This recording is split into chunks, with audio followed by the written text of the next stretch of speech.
Hello दोस्तों, स्वागत करता हूं आपका जेएडू में। आज हम लोग पढ़ेंगे वायुमंडल, देखेंगे कि वायुमंडल क्या है और वायुमंडल में कौन कौन से गैस पाए जाते हैं। फिर वायुमंडल के गैसों के आधार पे परत को डिवाइड किया गया है, 5 परत में डिवाइड किया गया है, वो भी देखेंगे कि क्या है। तो सबसे पहले आते हैं वायुमंडल की डिफिनेशन पे। तो वायुमंडल हमारे पृथ्वी के चारों ओर घिरे हुए गैसीय आवरण को ही हम वायुमंडल कहते हैं। अर्थात अगर ये हमारी पृथ्वी है तो इसके चारों ओर जो गैसीय आवरण है इसी को हम लोग वायुमंडल कहते हैं। अब यहाँ से क्वेश्चन निकलना शुरू हो जाता है। ये जो हमारी पृथ्वी है जिसके चारों ओर घिरे हुए गैसीय आवरण है, जो जिसे हम वायुमंडल बोल रहे हैं, वास्तव में ये क्या है। एक क्वेश्चन निकलता है कि वायुमंडल क्या है। तो वायुमंडल विभिन्न प्रकार के गैसों का मिश्रण है। वायुमंडल विभिन्न गैसों का मिश्रण है, क्योंकि इसमें एक प्रकार के गैस नहीं पाए जाते हैं, कई प्रकार के गैस पाए जाते हैं। और मुख्य रूप से देखा जाए तो नाइट्रोजन,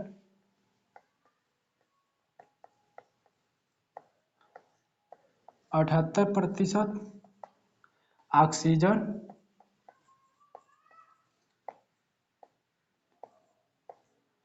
ऑक्सीजन 21%,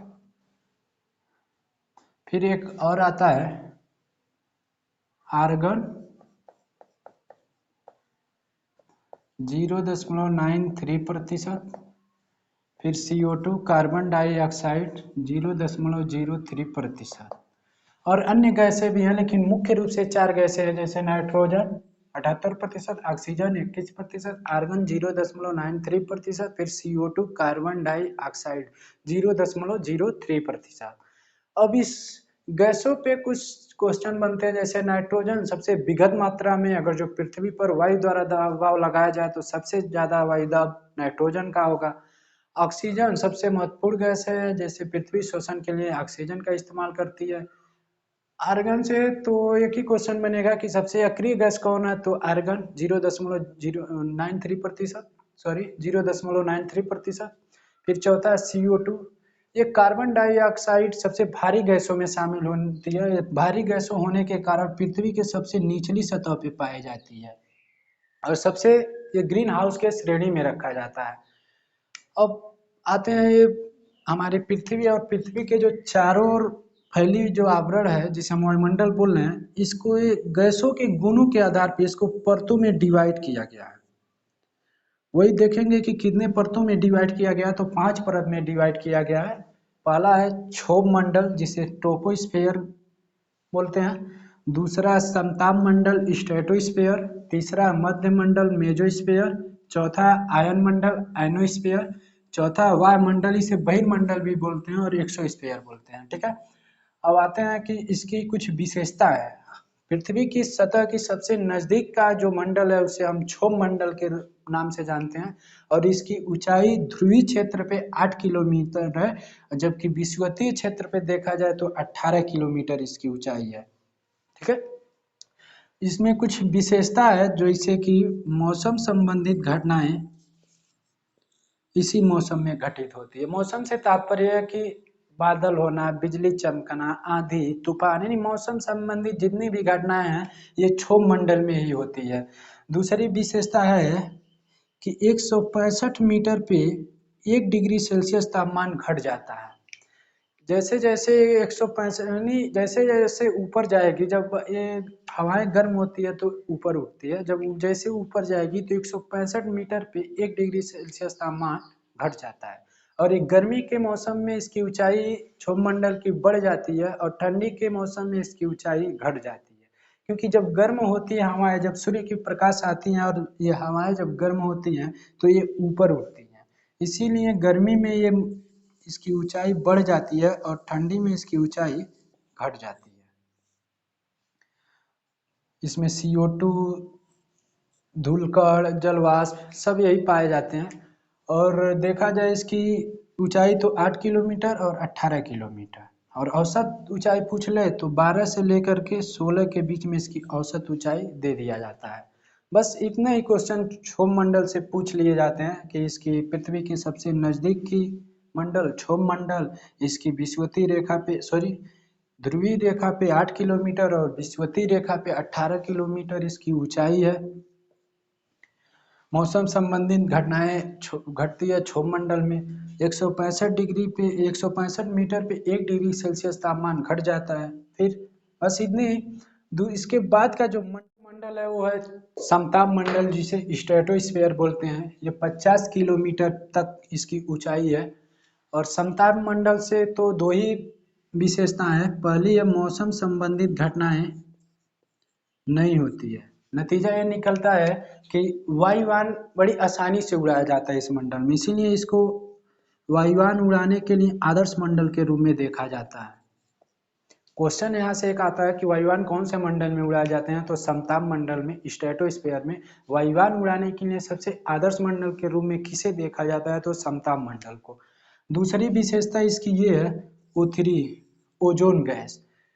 ओजोन गैस जो पृथ्वी से CFC निकलती है, एक्चुअली ये CFC ठंडी मशीनों से निकलती है, जैसे फ्रिज हो गए हैं, कूलर हो गए हैं, और बड़े बड़े कंपनियों में जो फोम बनाने वाली मशीन होती है ठंडी होती है, वहाँ से जो उत्सर्जन होता है वो CFC गैस होती है। जब ये CFC यहाँ पृथ्वी की सतह से जाती है तो यहाँ जा कर के ओजोन में अभिक्रिया करने लगती है, और अभिक्रिया करके उसको क्लोरीन में बदल देती है, जिसके कारण ओजोन परत की मोटाई कम होती चली जाती है। और जब सूर्य द्वारा पराबैंगनी किरणें आ जाती है तो इस ओजोन परत को क्रॉस करके पृथ्वी की सतह तक आ जाती है, जिसके कारण विभिन्न प्रकार की बीमारियां होती है, जैसे चर्म रोग, मोतियाबिंद, कैंसर। सबसे पहले इसकी पता ब्रिटेन के रहने वाले थे GMB डॉप्सन। उन्होंने लगाया था कि इंडोनेशिया क्षेत्र में ओजोन लेयर की मोटाई पतली हो रही है और वहाँ अल्ट्रावायलेट के लिए, पराबैंगनी के लिए क्रॉस कर चुकी है। तो यही कारण है कि ओजोन परत जो होती है वो 16 सितंबर को ओजोन दिवस के रूप में मनाते हैं, और लोगों को जागरूक किया जाता है कि ओजोन परत को बचाया जाए। और इसकी मोटाई जो है समताप मंडल में 20 से लेकर के 25 किलोमीटर के बीच इसकी मोटाई को दे दिया जाता है। ओजोन परत को अगला वीडियो में बढ़िया से बताएंगे, अभी बस इतना ही समझ लेते हैं। बस दो विशेषता समताप मंडल की। अब आते हैं मध्य मंडल, मेजोस्फीयर। यानी 50 किलोमीटर के बाद जो मंडल शुरू होता है उसे हम लोग मध्य मंडल के नाम से जानते हैं। इसकी ऊंचाई 50 से 80 यानी 30 किलोमीटर मोटी परत है मध्य मंडल का। इसमें भी दो ही विशेषता है। सबसे पहली विशेषता ये है कि -100 डिग्री सेल्सियस तापमान मध्य मंडल में पाए जाते हैं, यानी सबसे कम तापमान कौन पाए जाने वाला मंडल मध्य मंडल है। दूसरी विशेषता इसकी ये रही कि उल्का संबंधित घटनाएं, उल्का संबंधित घटनाएं, उल्का संबंधित घटनाएं से तात्पर्य है जब वायुमंडल से जब कोई पत्थर का टुकड़ा आता है पृथ्वी की सतह की ओर, तो इतना रफ्तार से आता है कि वायुमंडल यहाँ मध्य मंडल में आकर के घर्षण होने के कारण जलने लगता है, और जल करके इसी मंडल में राख हो जाता है, जिससे पृथ्वी तक नहीं पहुंच पाता है। यानी बस इसकी दो ही विशेषता है, एक तो -100 डिग्री सेल्सियस तापमान है इसमें पाए जाते हैं, फिर दूसरी उल्का संबंधित घटनाएं। उल्का संबंधित से तात्पर्य जो वायुमंडल द्वारा जो आता है पत्थर का टुकड़ा, वो इतनी रफ्तार से आता है, हवाओं में घर्षण होने के कारण जलने लगता है, और इसी मंडल में आकर के वो जल करके राख हो जाता है, जिसके कारण पृथ्वी तक नहीं पहुंच पाता है। बस वही विशेषता। और इसकी तीसरी ये रही कि 50 से नहीं 80 30 किलोमीटर इसकी मोटी परत है, 50 से लेकर 80 किलोमीटर। अब चौथा मंडल पे आते हैं, आयन मंडल, आयनोस्फीयर। ये यानी 80 से लेकर के 640 किलोमीटर तक इसकी मोटी परत है। इसकी एक ही विशेषता है, आयनीकृत गुण।